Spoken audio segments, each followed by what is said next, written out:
మూడవ తెలంగాణ శాసనసభకి మీరు స్పీకర్గా ఎన్నిక కావటం మా అందరికీ కూడా హర్షణీయం. మీకు అభినందనలు తెలియజేస్తూ మీకున్న అపార రాజకీయ అనుభవం, ఈ రాజకీయ ప్రస్థానం మొదటగా NSUI, youth Congress, senior Congress లీడర్గా ఈరోజు పార్టీ పరంగానే కాకుండా మరి మీరు శాసనసభ్యులుగా మూడోసారి ఎన్నిక కావటం, ప్రజా సమస్యలను పరిష్కార మార్గంలో పెట్టడానికి మీరు చూపెట్టిన చొరవ, మీరు తీసుకున్న అనేక ప్రోగ్రెసివ్ అడుగులు తప్పకుండా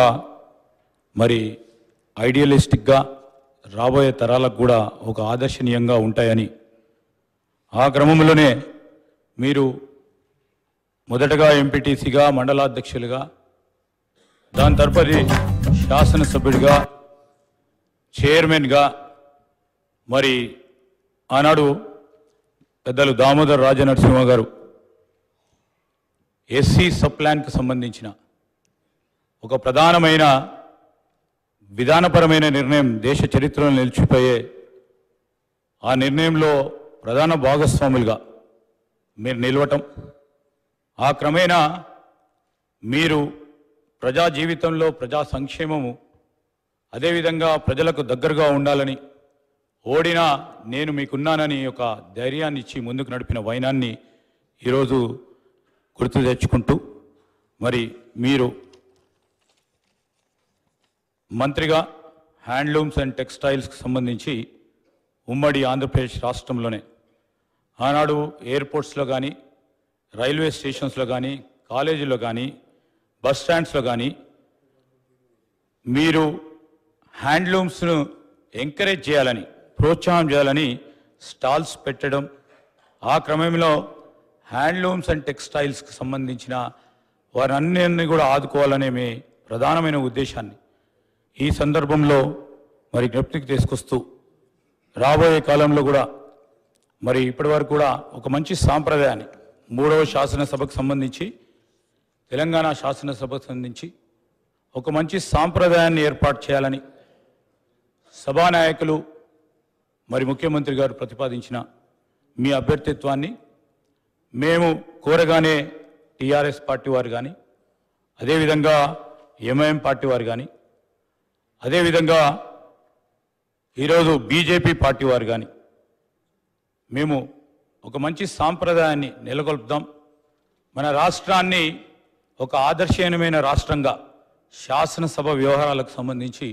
ముందుకు తీసుకెళ్లాలని వారి ఆలోచనకు మేము కృతజ్ఞతలు తెలియజేస్తూ,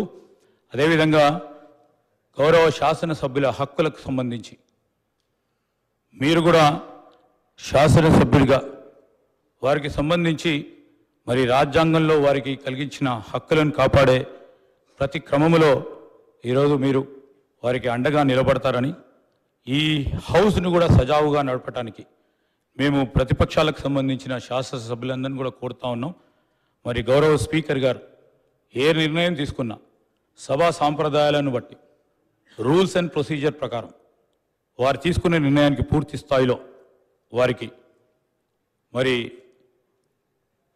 తప్పకుండా సపోర్ట్ చేస్తారనే ఆశాభావంతో ముందుకు చెప్తూ, మరొకసారి మీరు శాసన సభాపతిగా ఆ స్థానంలో కూర్చుంటే